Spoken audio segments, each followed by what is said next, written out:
வணக்கம் இன்னாரே நட்புகளே, சகோதர சகோதரிகளே. நான் ஒரு முக்கியமான முடிவு எடுத்திருக்கேன். அது என்னங்கிறத உங்ககிட்ட சொல்கிறேன். இது நான் எடுத்த முடிவு கிடையாது. நாங்கள் 2 பேருமே சேர்ந்து எடுத்த முடிவு. கேட்டால் உங்களுக்கே ஒரு அதிர்ச்சியாக இருக்கும். அதாவது எங்கள் 2 பேரையும் நிறையா பேர் இகழ்ச்சியாகவும் பேசுகிறீங்க, சில பேர் தூக்கி வச்சும் கொண்டாடுறீங்க, சில பேர் உன் குடும்பத்தோடு போயிரு அப்படின்னு சொல்லி என்னை கம்பல் பண்ணுறீங்க. அது நிர்பந்தம் தான். ஆக்சுவலாக எனக்கு என் குடும்பத்தோடு இருக்கிறதுக்கு விருப்பம் இருந்தாலும் சுமியுடைய செயல்பாடுகள், சுமியுடைய அந்த ஆக்டிவிட்டீஸ் செயல்பாடுகள்னு சொன்னால், ஒரு 4 நாளைக்கு ஒழுங்காக இருக்கிறது, 5ஆவது நாள் வீடு அப்படியே போட்டுறது, சமையலை ஒழுங்காக பண்ணாமல் சும்மா உட்காந்துக்கிட்டு கல்லு கேம் விளாட்றது, ஃபோனில் பேசுகிறது, இப்படியே ஒரு ஒரு குடும்பம். வீடை இப்படி போட்டிருக்கான்னு சொல்றீங்களே. இப்ப இந்த 5 வருஷமா என் கூட வந்ததுனால தானே சுத்தம்னா என்னன்னு கத்துக்கிட்டீங்க. ஆமாம், அதுக்கு முன்னாடி அங்கே தானே இருந்தீங்க. அது ஒரு வீடு ஒரு மாதிரி குப்பையாக கிடந்தே பழகி போச்சுன்னா பரவாயில்ல. குப்பையாக கிடந்து இருந்த வீட்டில் இருந்து ஒரு சுத்தமான இடத்துக்கு வந்துட்டு திருப்பி அதே குப்பைக்குள்ளே போகும்போது நம்மளுக்கு அந்த குப்பைக்குள்ளே போய் திருப்பி வாழ்கிறதுக்கு பிடிக்கலை. சுத்தமான இடத்த தான் என்னுடைய மனசும் என்னுடைய உடம்பும் தேடுது. எனக்கு தூக்கம் இல்லாமல் போயிடுது. 2வது, இங்கே இருக்கும்போது சூர்யா வீடு எவ்வளோ சுத்தமாக இருக்குங்கிறது நீங்கள் பார்க்குறவங்க எல்லாருக்குமே தெரியும். அவங்க போடுற வீடியோக்கள்லையும் லைவுகள்லையும் சமையல் பண்ணும்போதும் அந்த இடத்த எப்படி சுத்தமாக வச்சுக்கிறனோ, ஒரு சின்ன துரும்பு தூசி அழுக்கு இருந்தால் கூட அதை நீட் பண்ணுறது, அதை வீடை கோவில் மாதிரி வச்சுக்கிறதுல சூர்யாவுக்கு நிகர் சூர்யா தான். நான் அதில் எந்த ஒரு மாறுபட்ட கருத்துமே எனக்கு கிடையாது. ஆனால் குடும்பம்னு வரும்போது இதை விட எவ்வளவோ பேர் குடிசையில் வாழ்கிறவங்க, எவ்வளவோ பேர் ஒரு எப்படி சொல்கிறது, அந்த மாதிரி இடங்களில் இருக்கிறவங்க கூட சுத்தம் அப்படிங்கிறது ஒரு ஐயம்பாளத்தில் நான் இருந்தேன் ஒரு வீடு நீங்கள் வர்றப்ப. ஆமாம், அது எவ்வளோ பெரிய சின்ன வீடாக இருந்தாலும் அந்த வீடை சுத்தமாக வச்சுருக்கிறது இந்த சின்ன வீட்டுக்கு கை வந்த கலை. அப்படி வச்சுக்கிறலாம். சரி, நான் என்ன சொல்ல வர்றேன்னா, நேற்று நைட்டு நடந்த விஷயத்தை நான் சொல்கிறேன். நேற்று நீங்கள் நினைக்கிற மாதிரி ஆலோசனை கூட்டமோ, அவசர கூட்டமோ, கலந்துரையாடலோ, கொடியேற்றுறதோ, கொடி இறக்கிறதோ எதுவுமே நடக்கலை. காரணம் என்ன அப்படிங்கிறது உங்களுக்கு நான் சொல்லி தெரிய வேண்டியதில்லை. சாயங்கால லைவில் நான் ரொம்ப வெக்ஸ் ஆகிட்டேன். எனக்கு வந்த கமெண்ட்ஸு பூராமே சும்மா தேவையில்லாமல் உன் குடும்பத்துக்கு துரோகம் பண்ணிட்டான், எங்களுக்கு விபூதி அடிச்சிட்ட, ஏமாற்றிட்டான், அப்படி இப்படின்னு சொல்லி கமெண்ட்டை போட்டு தூன்னு துப்பி என்னை தேவையில்லாமல் எதிரணி குறுப்பும் சில பேர் நடுநிலையாளர்களும் தான் வந்தீங்க. அதில் நான் இல்லைன்னு சொல்லலை. அதனால் எனக்கு ரொம்ப மன உளைச்சல் ஆகிருச்சு. மன உளைச்சலாகி நேற்று நைட்டு நான் எத்தனை மணிக்கு தூங்குனேங்கிறத மாத்திரம் உங்கள்கிட்ட கேளுங்க. 1:30 மணி. என்ன அவ்வளோதானா? 1:30 மணிங்கிறதோட நிப்பாட்டிட்டேன். நான் படுத்துக்கிட்டு அழுதேன். இல்லை, நீங்க சொல்லி கொடுத்து பேசுறீங்கன்னே சொல்லுவாங்க. நான் படுத்து இருக்கிற என் மூஞ்சியை பார்த்தாலே தெரியலையா? நல்லா மல்லிகைப்பூலாம் வாங்கி சாப்பாடெல்லாம் பாவம் கார்த்தி எண்ணெய் ஆர்டர் போட்டு நேற்று பூராமே தினைக்கும் ஒரு கடை இல்லை. இந்த பாருங்க, வாங்கி போட்ட சாப்பாடெல்லாம் அந்த பசங்கள்கிட்ட கொண்டு போய் கொடுத்து சாப்பிடாம நல்ல சந்தோஷமா அவ்வளோ ஜாலியாக. சரி, நீங்கள் நினச்சிருப்பீங்க, ஆஹா மாமா எல்லாம் சொன்ன கூட்டம் தான், அவசர கூட்டம் தான், கொடி நடுறதான், கொடி ஏற்றுறதான் இருப்பீங்க. நல்லா தான்டா மல்லிகைப்பூ வரைக்கும் ஆரம்பித்தோம். அவர் கூட கழுத்தில் கூட ஒரு வீடியோ நான் இப்போ ஷார்ட்ஸ் போட்டிருப்பேன் பாருங்க. அது நைட்டு எடுத்தது தான். அழகாக எனக்கே தெரியல, நான் பாடிக்கிட்டு இருந்தேன். இது இப்படி பண்ணால் நல்லா இருக்குமாப்பான்னு சொல்லி அவர் போட்டார். நானும் சந்தோஷத்தில் ச்சே என்னடா புதுசாக நடக்குதுன்னு அவ்வளோ ஒரு ஆர்வம், அவ்வளோ ஒரு சந்தோஷம். கடைசியில் பார்த்தா 10 ஆச்சு, 10:30 ஆச்சு, 11 மணி ஆச்சு. எப்பா எப்பா எப்பா என்னங்கங்கங்கன்ட்டேன். கடைசியில் பார்த்தா அப்படியே மூஞ்சி ஒரு மாதிரி தூக்கி வச்சுருக்காரு. என்னப்பா பிரச்சனை அப்படின்னு சொல்லி பார்த்தா, உண்மையாலுமேங்க நான் ஒரு விஷயத்தை நல்லா தெரிஞ்சுக்கிட்டேன். என்ன தெரிஞ்சுக்கிட்டேன்னா, இந்த யூடியூப் ஷார்ட்ஸில் எனக்கு உணர்வுபூர்வமாக எனக்கு இப்போ தெரியாது. ஆனால் அந்த ஷார்ட்ஸில் எல்லாம் நிறையா பார்த்துருக்கேன். இன்ஸ்டாவிலலாம் நமக்கு பிடிச்சவங்க சந்தோஷமாக, அதாவது நம்ம ஒருத்தவங்களை எந்த அளவுக்கு லவ் பண்ணுறோமோ அவங்க சந்தோஷமாக இருக்கிறத பார்த்து நம்ம சந்தோஷப்பட்டுக்கணும். அதுதான் உண்மையான காதல் அப்படிங்கிற மாதிரிலாம் சொன்னாங்க. எனக்கு அந்த அளவுக்கு சென்டிமெண்ட்டாலாம் எனக்கு தெரியாது. நான் என்ன சொல்ல வரேன்னா, அவர் என்ன தப்பு அந்த அளவுக்கு செஞ்சாருன்னு தெரியல. உங்களுக்கு என்கிட்ட பிடிக்காத விஷயம் என்னன்னு நானே சொல்கிறேன். இதே சிக்கா சூர்யாவை தானே நீங்கள் 5 வருஷமாக அந்த மீடியாவுக்குள்ள பார்த்துருக்கீங்க. இடையில வந்தது யாரு சொல்லுங்க? அப்போ மனசை அடிக்கடி மாற்றிக்கிறது நீங்களா நாங்களா? சொல்லுங்க பாப்பா, நீங்கள் தானே மாற்றிக்கிறீங்க. நாங்கள் ஒரு என்டர்டெய்னராக உங்களுக்கு வீடியோக்கள் போடுறது, ஜாலியாக ஷார்ட்ஸ் ரீல்ஸ் போட, மன உளைச்சலுக்கு யாரும் ஆகாத அளவுக்கு தான் நாங்கள் பண்ணுறோம். உங்களே பிடிக்குதுங்க. அவங்களுக்கு என்னை பிடிக்காத காரணம் என்ன தெரியுமா? நான் மதிக்கிறது இல்லை, திமுறா பேசுறது, மண்டக்கணமாக பேசுறது. இது இப்போ இந்த மீடியாவுக்குள்ளே வரல. எனக்கு சின்ன வயசுல இருந்தே எனக்கு இந்த பழக்கம் இருக்கு. என்னன்னா, எனக்கு இந்த பொய் பேசுறது, ப்ரார் பேசுறது, மாற்றி மாற்றி பேசுறது இது எனக்கு பிடிக்காது. 2வது நடிக்க தெரியாது. அதுதான் பிரச்சனையே. சுமி மாதிரி நடிக்கணும்னு நினச்சா நான் நடிச்சு காட்டுறேன், பார்க்குறீங்களா எப்படின்னு? இந்த கண்டென்ட்டை நேற்று நானே சொல்லி நாங்கள் கண்டென்ட்டாக கொண்டு போய் இன்னும் ஒரு 10 நாள் ஓட்டியிருப்போம். நீங்களும் மாமா வந்து போய் குடும்பத்தோடு வாழ்கிறாருன்னு சொல்லி எனக்கு செய்ய தெரியாதா? நான் தான் சொன்னேன். சும்மா ஏன் அந்த பசங்களை போட்டு ஏமாத்துறீங்க? இதெல்லாம் ரொம்ப தப்புங்க. ரெண்டாவது நாங்கள் வரக்கூடிய சூழ்நிலைங்க, ஒரு வழக்கில் நாங்கள் 2 பேர் இருக்கோம். அப்படிங்கும்போது ஏன் அவன் மட்டும் போடாமல? நைட்டு ஒருத்தி உட்காந்துட்டு கேட்குறா, அவன் மட்டும் போக வேண்டியதானே, ஏன் நீ போகிற? அது எங்கள் விருப்பம். நாங்கள் ஏங்க வந்து ஒருத்தவங்க மேலே கேஸ் போட்டால் 2 பேர் மேலே கேஸ் இருக்கும்போது 2 பேரும் தான் வரணும், வாய்தாக்கு அட்டன் பண்ணணும், எல்லாமே வந்து நாங்கள் பார்க்கணும். ரெண்டாவது, நேற்று சுமி செஞ்ச விஷயம் எனக்கு சுத்தமாக ஒரு விஷயம் பிடிக்கவே இல்லை. நேற்று சாயங்காலம் 6 மணி லைவில் நான் அவ்வளோ தூரம் வந்து மன உளைச்சலாகி, எனக்கு உண்மையிலே சொல்கிறேன், நான் நைட்டு அழுதது எனக்கு தான் தெரியும். நான் ஒத்தையிலங்கிட்டு இங்கிட்டு திரும்பி படுத்துக்கிட்டு இவகிட்ட கூட சொல்லலை, உரிச்சலுக்கு படுத்துக்கிட்டு கண்ணீர் விட்டது எனக்கு தெரியும். என்னடா நம்ம இவ்வளோ தூரம் கஷ்டப்பட்டிருக்கோம், மன உளைச்சலில் இருக்கோம், இவன் நைட்டு 10 மணிக்கு உட்காந்து 10 மணிக்கா 8 மணிக்கா உட்காந்து லைவ் போட்டுக்கிட்டு கக்கரி போட்டு சிரிச்சுக்கிட்டு ஒரே கொண்டாட்டம், கும்மாளம், தங்கமே வைரமே என் மாப்பிள்ளை இவங்களே அப்படின்னு சொல்லிட்டு ஒன்று ஒன்றா ஒரு கமெண்டையும் பார்த்து பார்த்து சிரிச்சுக்கிட்டு ஜாலியாக கை கொட்டி ரசிச்சுக்கிட்டு, அப்போ நான் கஷ்டப்பட்டேன்னா அதை பார்த்து நீ வந்து சந்தோஷப்படுறியா? நைட்டு சாப்பிடவே இல்லைடா நாங்கள், சத்தியமாக சொல்கிறேன். நான் சொன்னால் நம்புவீங்கல்ல, முருகன் மேலே ஆனே நாங்கள் சாப்பிடக்கூட இல்லை. சரியா? ஒரு தோசை எடுத்தாரு, 2 வாய் இவர், 2 வாய் நான் சாப்பிட்டேன். அப்படியே ரூம் பாய்ட்ட கொடுத்து விட்டோம். அப்படியே இந்த எங்கள் குப்பையில் தூக்கி போட்டுட்டு அள்ளி அம்புட்டையுமே ரூம் பாய்ட்ட கொடுத்துட்டோம். சரியா? என்னன்னு கேட்டால் எனக்கு உண்மையாலுமே எனக்கு ரொம்ப வருத்தமாக இருக்கேன். நான் என்ன சொன்னேன், என்னையே உங்களுக்கு பிடிக்கலையா, நீங்கள் தயவு செஞ்சு அதை ஓரமாக வச்சுருங்க. அவர் யார்? சரி, நான் இப்போ அவர்கிட்ட நான் சொல்லிடுறேன், வருமானமே தேவையில்லை. உங்களுக்கு தான் நான் சேலஞ்சாக சொல்கிறேன். என்ன சொல்கிறேன், நான் திமிரா பேசுகிறேன்னு நினைக்காதீங்க. 4 நாள் அவர் லைவ் வரமாட்டார். யாருமே ஃபோன் பண்ணி எதுக்குண்ணே லைவ் வரல அண்ணே, எங்களுக்கு மனசு கஷ்டமாக இருக்குது அண்ணே, மனசு வேதனையாக இருக்குது அண்ணே, பிள்ளைங்களுக்கு வந்து வீட்டு வேலை பார்க்க முடியல, நிறைய தங்கச்சிங்க, அவரோட தங்கச்சிங்க வீட்டு வேலை பார்க்க முடியல, எங்களுக்கு கை கால் ஓடலை, மாப்பிள்ளைகளுக்குலாம் மாமா எங்களால் முடியலன்னு சொல்லி 4 நாளைக்கு அப்புறம் 4 நாள் அவர் நான் லைவ் போட சொல்ல மாட்டேன். எங்களுக்கு அப்படி வர்ற வருமானம் எங்களுக்கு தேவையில்லை. இது ஏன் சொல்கிறது தெரியுமா?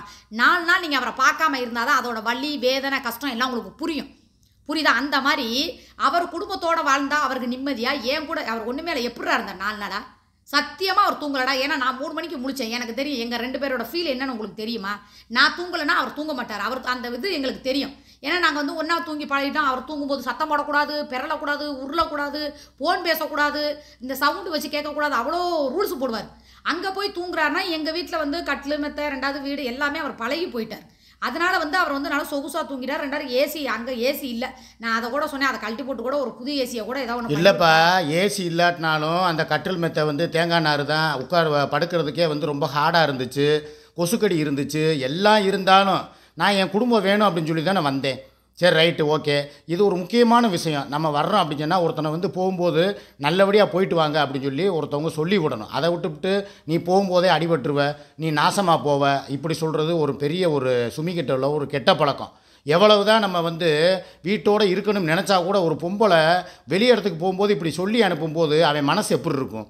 அது ஒன்று. ரெண்டாவது, இப்போ சூர்யாவே சொல்லிட்டா, வேணாங்க, பேசாமல் இந்த வாழ்க்கை நம்மளுக்கு வேணாம், பேசாமல் நீங்கள் சுமி கூடயே போயிருங்க, கஷ்டமோ நஷ்டமோ உங்களை வந்து இவ்வளோ தூரம் பிரச்சனை பண்ணுறாங்கல்ல, நான் எப்படியோ வாழ்ந்துட்டு போகிறேன், நீங்கள் என்னை வந்து பார்க்கணுங்கிற அவசியம் கூட கிடையாது, நீங்கள் விளைவிக்கங்கிறா. இல்லை, நான் திருப்பூரே போகலான் இருக்கேன். ஏன் அப்படின்னா இங்கே வந்து அவருக்காக தான் நான் வந்து இருந்தேன். எனக்கு மதுரை கூடையெல்லாம் எதுவுமே எனக்கு தெரியாது. சரியா? அவர் அலையக்கூடாது, அவர் உடம்பு வந்து ஏற்கனவே முடியாதவர்னு சொல்லி நான் அடித்தேன் தான். நான் இல்லைன்னா நான் சொல்ல, எனக்கு கோவம் வந்துச்சு. ஏன் இத்தனைக்கும் ஒரு சண்டை கூட எங்களுக்கு கிடையாது அன்னைக்குன்னு பார்த்து.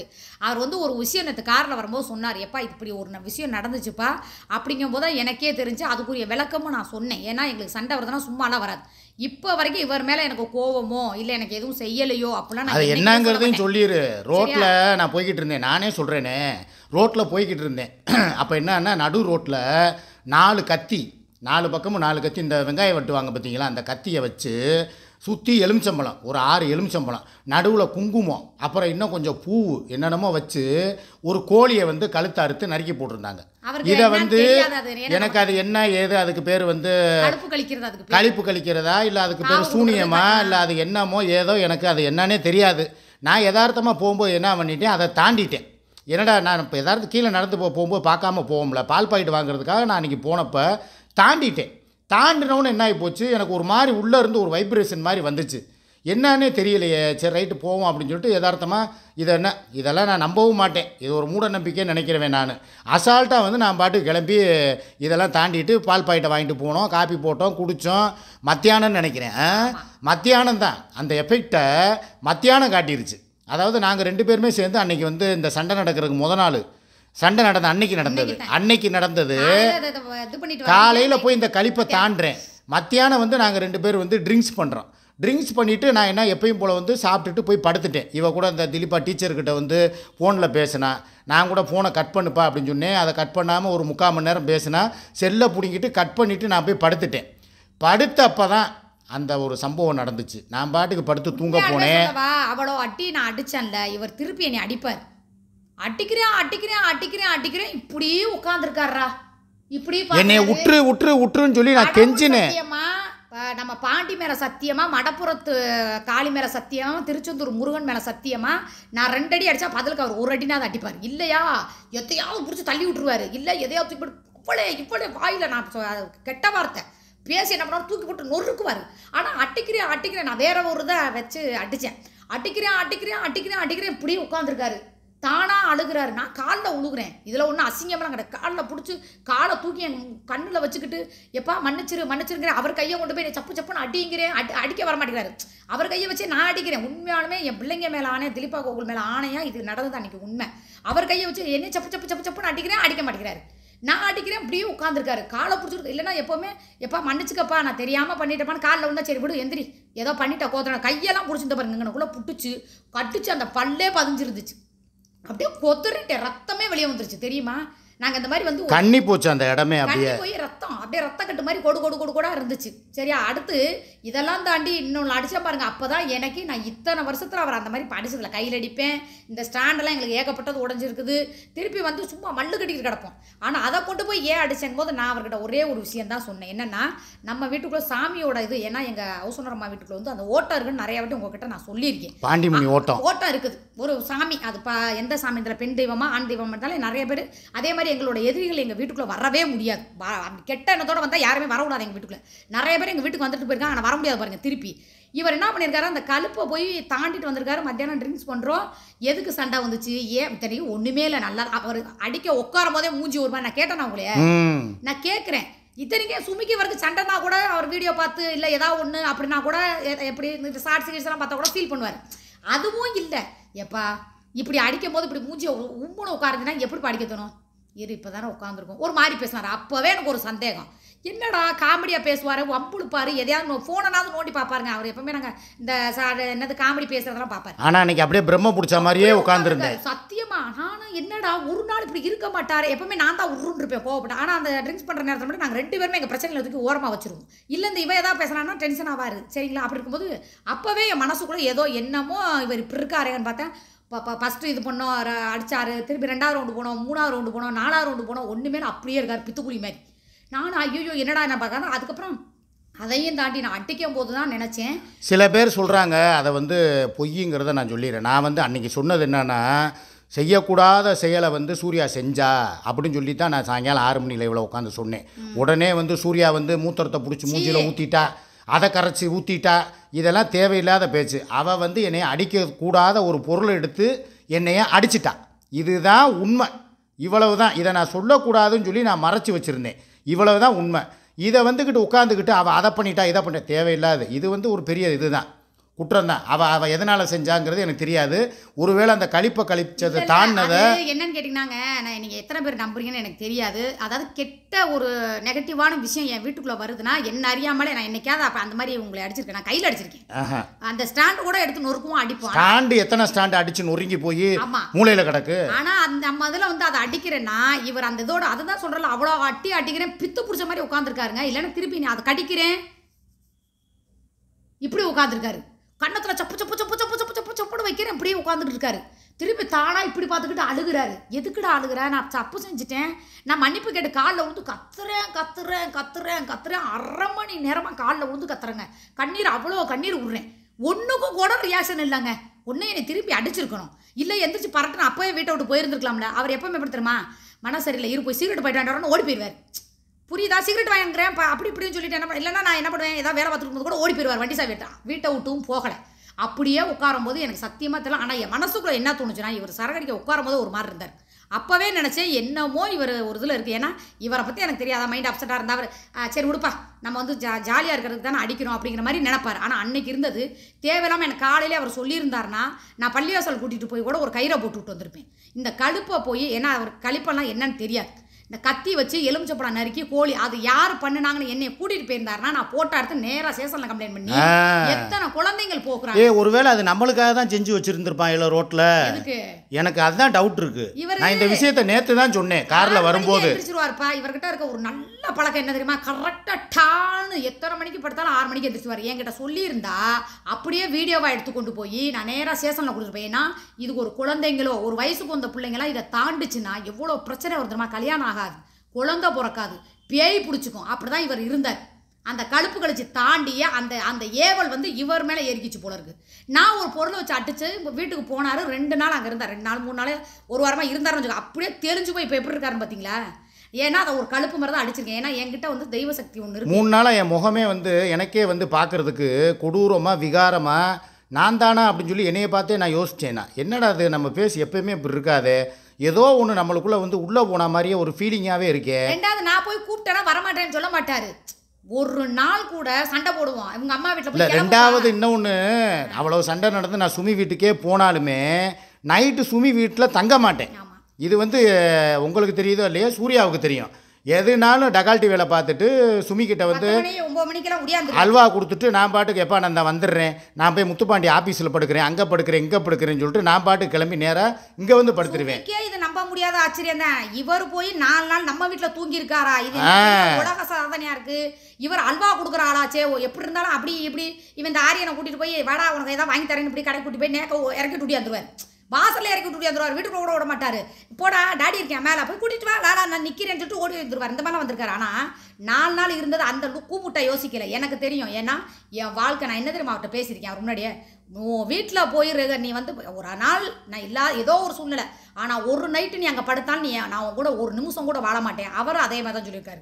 என்ன சண்டை பிரச்சனைனாலும் வீட்டை விட்டு போய் எங்கேயாவது நீ எங்கேயாவது லைவில் தெரிஞ்சிச்சுன்னா இதோட உனக்கு எனக்கு வாழ்க்கையே இல்லை. இதுதான் எங்கள் 2 பேரோட டீலிங்குமே. எங்கள் அம்மா வீட்டுக்கு போனாவே விட மாட்டார். சரி எங்கள் அம்மாவனை கூட அம்மா வீடுன்ட்டு போயிடுவார். அப்படிங்கும்போது 4 நாள் 5 நாள் அவர் தங்கியிருக்காருன்னா அதை வச்சே நீங்கள் கணிச்சிக்கங்க. ஏன்னா பகலில் போனாலும் கூட 1/2 மணி நேரம் இருக்க மாட்டார், உடியாந்துருவார். சத்தியமாக நான் ஃபோன் பண்ணி நீங்கள் நிறைய பேர் நினைக்கிறீங்க, ஆனால் இந்த விட்ட டார்ச்சரே கொடுக்கலப்பா. என்னை டார்ச்சர் கொடுக்கவே இல்லை. நீயா போறியா போ, நீயா வர்றியா வா.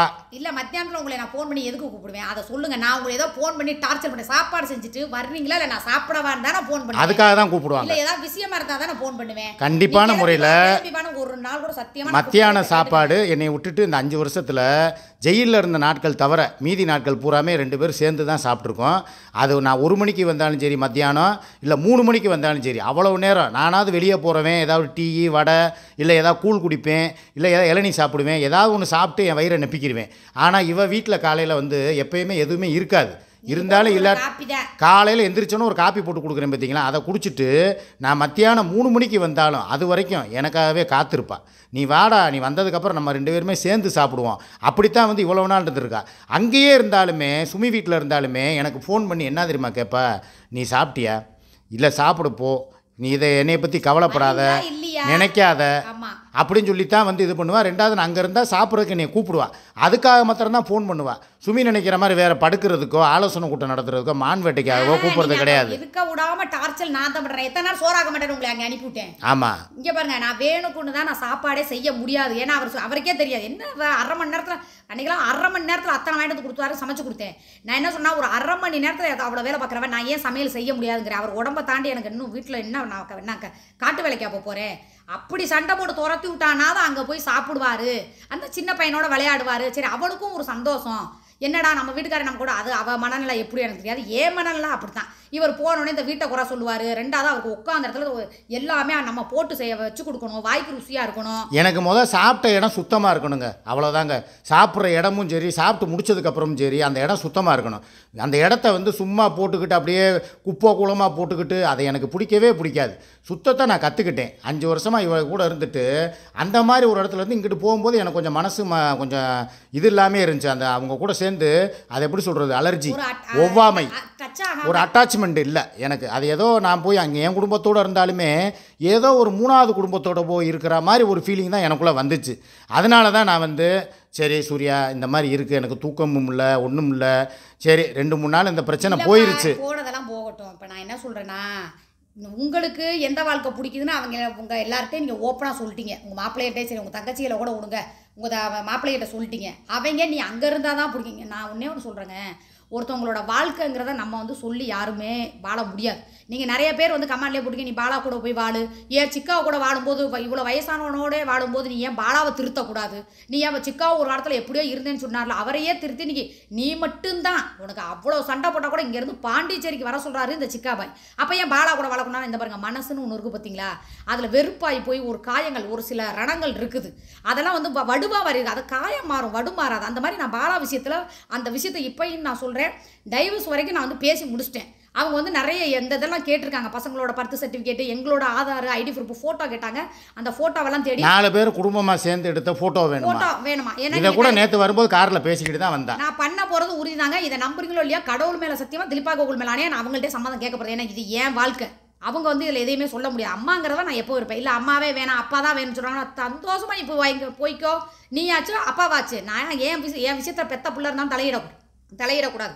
அதே மாதிரி அவங்க லவ் பண்ணுறாங்க, கல்யாணம் பண்ணுறாங்க, அவங்க வாழ்க்கை நல்லபடியாக அமைச்சுக்க, அப்படி தான் நான் சொல்லுவேன். நமக்கு முன்னே ஒன்று தெரிஞ்சுக்கோங்க, நமக்கு பிடிச்ச வாழ்க்கை நம்ம வாழ்ந்தால் மட்டும்தான் நமக்கு ஆயுசு கொஞ்சம் கெட்டியாக இருக்கும், கொஞ்ச நாள் நீண்ட நாள் வாழலாம். இல்லைன்னா இது மன உளைச்சலாகி மற்றவங்களுக்காக வாழாதீங்க. மன உளைச்சலில் இப்போ 10 வருஷம் இருக்கிறவன் 5 வருஷத்தில் செத்து போயிடுவேன். அவர் என்ன சொல்கிறாருன்னா, நான் வந்து இதை பெருமைக்கு சொல்லலைங்க, அவருக்கு வந்து நல்ல சாப்பாடு முக்கியம், 2வது நிம்மதியான தூக்கம். நான் ஒரு போன ரிங்கு வந்தாலும் எவ்வளோ திட்டுவார் தெரியுங்களா? நீங்களாம் நினைக்கிறீங்க இந்த மீடியாவில் பார்த்துட்டு இவர் கூட ஒரு நாள் நீங்கள் இவர் கூட வாழுங்களேன், அப்புறம் சொல்லுங்கள், கூட்டிகிட்டு போய் வீட்டில் வச்சுக்கோங்க. நான் உண்மையிலே உங்கள் தங்கச்சிகளை கூட சொல்கிறேன், உங்கள் அண்ணனை கூட்டிகிட்டு போய் வச்சுக்கோங்க. அவர் என்ன ஒரு குளிக்கிறதுக்குள்ள பேஸ்ட்டுங்க, ப்ரெஸ்ஸுங்க, அந்த சேவிங் செட்டுங்க, துண்டுங்க, பனியனுங்க, சட்டிங்க, சட்டைங்க, ஏன் இந்த சட்டை எடுத்த, ஏன் அந்த பேண்ட்டுங்க, பெல்ட்டுங்க, இந்த பையன் வந்துட்டு கூட எல்லாத்தையும் கேட்குறேன். நேற்றே சொன்னேன், ஒன்றை பூரா நீ எடுத்து வச்சுக்கப்பாரு, மாத்திரைங்க, டானிக்குங்க, ஈனோங்க, ஜெல்லி சொல்லுங்க, இம்பூட்டும் கேட்பாரு. ஒரு வீடியோ போட்டு முடிச்சு ஒரு நாள் நம்ம அவரை தங்குறதுக்குள்ள இத்தனையும் சோம்பி செய்யுமா? அந்த வகையில் நான் உண்மையிலே சூர்யாவை வந்து நான் பாராட்டுறேன். ஏன்னு கேளுங்க, இதெல்லாம் வந்து ஒரு 2 நாள் நான் வந்து தொடர்ந்து இப்படி இதெல்லாம் நான் கேட்டேன்னா சுமி வந்து உண்மையிலே சங்கடப்பட்டுரும், எரிச்சல் பட்டுரும். ஐயய்ய போங்க அந்த ஆருக்கு எடுத்துங்க, போங்க இந்த ஆருக்கு எடுத்துங்க. காப்பி போட்டு ஒரு காப்பி குடிப்பேன், இன்னொரு காப்பி வேணும்னு கேட்டால் உடனே கோவம் வந்துடுது சுமிக்கு. இப்போ தானே காப்பி குடிச்சிங்க, 1 மணி நேரம் கூட ஆகலை, அதுக்குள்ளே என்ன இன்னொரு காப்பி அப்படின்னு சொல்லும். நான் என்ன சொல்கிறேன், எனக்கு வயசு இன்னுமே வந்து திரும்பலை, வயசு போய்கிட்டு இருக்கு, எனக்கு தேவை நிம்மதி. அது எங்கே கிடைக்குதோ அங்கே நான் வந்து அதை வந்து நான் அடைஞ்சிக்கிறேன்னு நான் நினைக்கிறேன். நிம்மதி தான் எனக்கு வேணும். சும்மா வந்து எனக்கு இந்த டார்ச்சர் பிடிக்கலைங்கிறதுக்காகத்தான் நான் இவ்வளோ தூரம் சொல்கிறேன். இதையும் தாண்டி நான் வந்து சுமி கூட போய் இருக்கணும் அப்படின்னு சொல்லி நீங்கள் நினச்சிங்கன்னா தாராளமாக போய் நான் இருக்கிறதுல எனக்கு எந்த ஒரு அப்ஜெக்ஷனும் கிடையாது. அதுதான் குடும்பம், அதுதான் கடைசி வரைக்கும் நிலைக்கும். இவெல்லாம் பணத்துக்காக தான் வந்தா, சொத்து சோகத்துக்கு அப்படின்னு சொல்லி நீங்கள் வந்து சில பேர் என்னை வந்து இது பண்ணி சொல்லுவீங்க. ஆனால் என்னையை பொறுத்த வரைக்கும் அவள் சொத்து சோகத்தையும் தாண்டி ஒரு உள்ளே இருக்கிற அந்த மனிதனை அன்பை புரிஞ்சுக்கிட்டு தான் அவள் இருக்கிறாள். பணமே கொடுக்காட்டினாலும் அவன் என் கூட கடைசி வரைக்கும் இருப்பாங்கிற நம்பிக்கை எனக்குள்ளே இருக்குது, 100% இருக்குது. இதே சுமியும் பணத்துக்காக தான் என்கிட்ட பேசுது, பழகுது. என்ன காசு கொடுத்தீங்க? வீட்டு சாமானாவது எனக்கு வாங்கி கொடுத்தீங்களா? கிடையாது. கூட நான் தான் வாங்கிக்கிட்டேன் என் சம்பளத்தில். அவர் என்னப்பா சம்பளம் வச்சுன்னு கூட என்னை கேட்கல. 3 மாசமா அவர் 1 பைசா கொடுக்கல. வீட்டுக்கு மல்லிகை ஜாமான் கூட வாங்கி கொடுக்கலாம், அங்கே போய் கையெழுத்து போட இருந்தார். அது தெரியுமா உங்களுக்கெல்லாம்? ஏன் அப்படி காசு நினச்சா, நீ அங்கே வாங்கி கொடுக்குற, எதுக்கு நீ எனக்கு வாங்கி கொடுக்கல, நான் தானே உனக்கு எல்லாமே பண்ணுறேன்னு சொல்லி எப்படி என்ன மாதிரி அனுசரித்து நடந்துக்கணுமோ அந்த மாதிரி நடந்துக்கணும்னு நினைப்பேன். அவனை வந்து நான் இப்படி பேசலாம் அப்படி பேசலாம், அதுவும் குடும்பம், அதுவும் பையன்தான், அதையும் பார்க்கணும். ஏன் இப்போ நான் நினச்சா அவன் சம்பாதிக்கல, இப்போ நாங்கள் சம்பாதிக்கிறத எல்லா பிரச்சனைக்கும் ஷேர் பண்ணிக்கிறோம். இதே மாதிரி அவள் சம்பாதிக்கிறாள், அப்போ அவள் 1 வாரம் செலவழிக்கிற, நீ 1 வாரம் செலவழி, ஏன் நாங்கள் இது பண்ணல? 2வது இங்கேருந்து பாண்டிச்சேரி போகிறாங்க, போகிறப்ப அவள் பெட்ரோல் போட்டோம். நாங்கள் இப்போ வரைக்கும் நாங்கள் அப்படி தான் பண்ணுவோம். இந்த பெண்ணை 1 ரூபா கூட காசு கிடையாது. அவர் தான் யாருக்கிட்டே கைமாத்தா என்னமோ வாங்கி செலவழிச்சிக்கிட்டு இருக்காரு. யாரோ அவங்க சகோதரி ஏதோ உதவி பண்ணாங்கன்னு சொல்லி அதை தான் வச்சு சத்தியமாக இப்போ அதை தான் வச்சு செலவு பண்ணி ரூமு, இந்த பெட்ரோல் எல்லாமே எல்லாம் நான் இருந்தால் போட்டுருவேன். அவருக்கே தெரியும். இருந்தால் நான் எதையுமே இப்போ வரைக்கும் பணத்தில் எங்களுக்கு சண்டை வந்தது. அவங்க தான் வெளிநாட்டில் இருந்து நேற்று வந்தாங்க தான் எனக்கு சட்டை. உங்களுக்கு நான் இதை வந்து ஓப்பனாக தான் சொல்கிறேன், உங்களுக்கு போய் குடும்பத்தோடு தான் அவர் வாழணும், அங்கே இருந்தால் தான் சந்தோஷம்னு உங்களுக்காக அவர் வாழ்க்கையை நரகமாக்கி போய் வாழணும் அப்படின்னு நினச்சா சந்தோஷமாக போய் வாழட்டும்.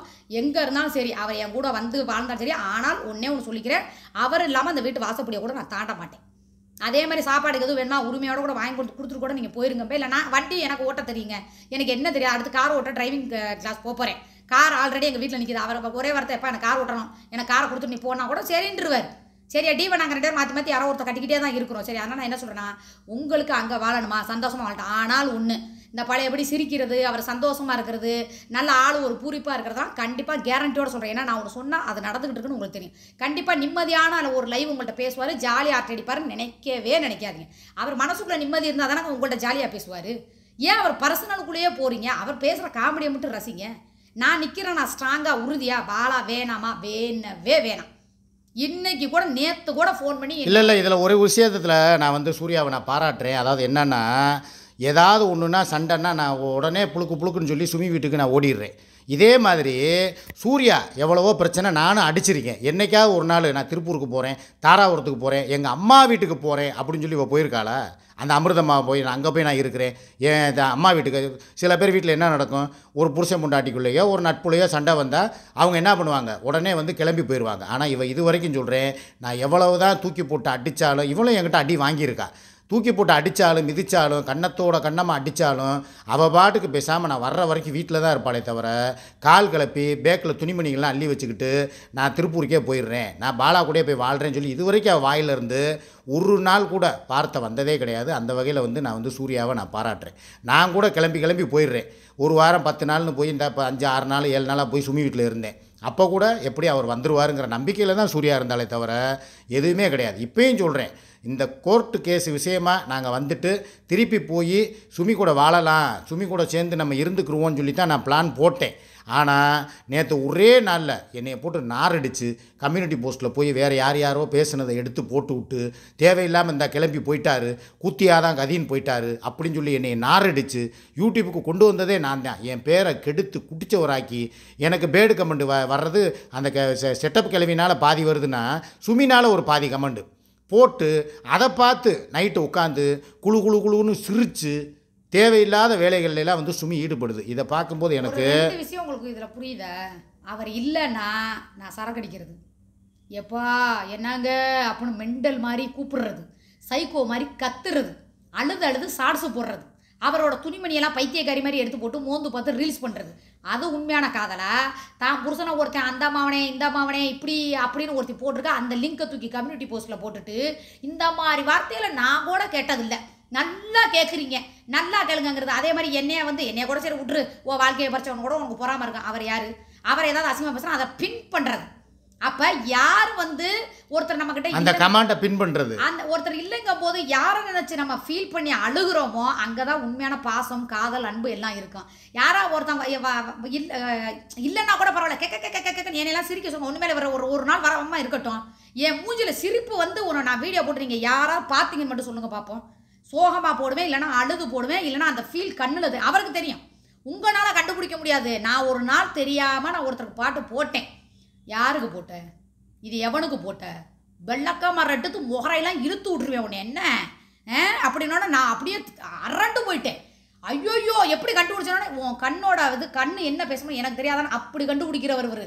அது தெரியுமா? அப்படிலாம் ஈஸியாக போய் ஐயோ சிக்காப்பா இல்லையே நம்ம இப்படி போட்டுருவோம் இப்படி பண்ணோன்னா இந்த பருப்பெல்லாம் அவர்கிட்ட வேகாது. இவர்கிட்டலாம் வாழ்கிறதுங்கிறது ரொம்ப ரொம்ப கஷ்டம். நீங்கள் நினச்சிக்கிட்டு இருக்கீங்க உங்கள் அண்ணனை பற்றி, சரியா? அவளை தான் சொல்லுவேன். சரி, இதுவே 30 நிமிஷம் ஆக போகுது. ஐயோ அவ்வளோ நேரம் ஆச்சா? சரி, நாங்கள் பேசுனதுல நேரம் போனதே தெரியல, நாங்கள் வேறு கிளம்பணும். சரி ரைட்டு ஓகே. அதாவது அங்கே போய் இருக்கும் போது என்ன பண்ணுவார், எப்பா நீ பேசாத, நீ போ நீ இடத்த காலி வேணும்னு கமாண்டு போடுறாங்களே அப்படிதான், மாமா கொஞ்ச நேரம் வாயை முடிச்சுடும், மாமா கொஞ்ச நேரம் போச்சுருப்பாங்க. ஆனால் என்னைய நான் பேசுகிறோமே நாங்கள் 2 பேருமே இந்த 1/2 மணி நேரம் இன்றைக்கி உங்கள் வாழ்க்கையிலே இந்த மாதிரி 1/2 மணி நேரம் வீடியோ நீங்கள் பார்த்துருக்க மாட்டீங்க. ஏன்னா எங்கள் 2 பேருக்குமே ஒரு கெமிஸ்ட்ரி இருக்குது. அவர் ஒன்று பேசும்போது நாங்கள் பேசுகிற ஒரு உண்மை, ஒரு உயிர் இருக்கும், ஒரு ஃபீல் இருக்கும். நிறைய பெண்கள் தங்கச்சிங்க வந்துச்சே பாவம் நம்ம அண்ணனே என்ன பண்ணோம் அப்படின்னு சொல்லி அந்த மாதிரி இருக்கும். கேட்கும் போது ஆசையாக இருக்கும். இதை கேட்பாங்க, கேட்கும்போது 1/2 மணி நேரம் பொழுது போனதே தெரியாது. உட்காந்து சரி ரைட், இதுதான் மன உளைச்சல் இல்லாத ஒரு வீடியோ, ஜஸ்ட்டு வந்து ஒரு இதாக பேசிட்டு போகிறோம். இதை விட்டுவிட்டு சும்மா 24 மணி நேரம் உட்காந்துக்கிட்டு நான் இன்னொன்று ஓப்பனாக என்ன சொல்கிறேன், உனக்கு அங்கே தான் போகணும் அப்படின்னு அவங்க ஆசைப்பட்றாங்க. நீங்கள் பண்ணுறீங்களா என்னெல்லாம் எனக்கு தெரியாது. ஒருத்தவங்க சந்தோஷமாக இருக்கணும்னு நீங்கள் நினச்சிங்கன்னா சந்தோஷமாக அவரை போய் வாழட்டும். ஆனால் இப்பயும் சொல்கிறேன், எப்பயும் சொல்கிறேன், அவர் வந்தாலும் வராட்டினாலும் என் கூட வாழ்ந்தாலும் வாழாட்டினாலும் என் பாலாவை எப்படி தூக்கி வீசிட்டு அவன் மூஞ்சியை கூட பார்க்கக்கூடாது. நான் இத்தனை வருஷம் வாழ்கிறேன்னா அதே மாதிரி தான் அவரை தவிர இன்னொருத்தன் என் லைஃப்லையோ என்னோட கட்டில் பக்கத்துலேயோ என் மனசுலையோ அன்புலையோ எண்ணத்துலையோ காதல்லையோ வர யாருக்குமே இடம் இல்லை. வச்சது தான், பச்சை குத்துனது தான், குத்துன பச்சையை அழிக்க முடியாது. சரியா? அதனால வந்து சூப்பர் சூப்பர் அவரோட சூப்பர். அன்பு தான் எனக்கு, அவரோட அந்த வாழ்க்கை முக்கியம். எனக்கு தேவை அவர் சந்தோஷமா இருக்கணும். ஆனா ஒண்ணு, சாப்பாட்டுக்கோ உடம்பு முடியலன்னா நான் டென்ஷன் ஆயிருவேன்.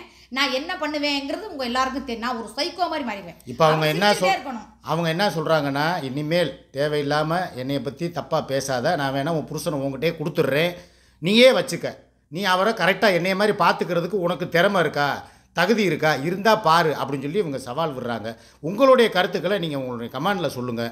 நீங்கள் வந்து நான் சூர்யா கூட இருக்கிறதா எனக்கு நல்லதா, இல்லை இந்த ஒரு வாரமாக நான் எப்படி இருந்தேன் சிக்கா, இப்போ நான் எப்படி இருக்கேங்கிறத பார்த்துட்டே நீங்கள் முடிவெடுங்க. ஏன்னா எனக்கு இந்த மன உளைச்சலோட வீடியோவுக்கு வர்றது, சாயங்காலம் லைவில் உட்கார்றது எனக்கு பிடிக்கல. நேற்றுலாம் 6 மணி லைவில் எனக்கு உட்காரவே பிடிக்கல. ரொம்ப கடுப்பாகி போச்சு, இரிட்டேட்டிங் ஆகி போச்சு. அதனால் இப்போ என்ன சொல்கிறேன், நான் ஒரு முடிவு எடுத்திருக்கேன், இதுதான் என் முடிவு. இதில் ஏதாவது மாற்று கருத்து இருந்தால் நீங்கள் எனக்கு கமெண்டில் சொல்லுங்கள், இல்லைன்னா சாயங்காலம் 6 மணி லைவில் சொல்லுங்கள். அதுக்கப்புறம் நான் வந்து அதை சேஞ்ச் பண்ணுறதா, இல்லை சூர்யா கூடயே ஒரு பக்கமே போங்கங்கிறீங்களா, என்னங்கிறத எனக்கு நீங்கள் கருத்தாக சொல்லுங்கள். நம்ம மீண்டும் 6 மணிக்கு சந்திப்போம். பாய்.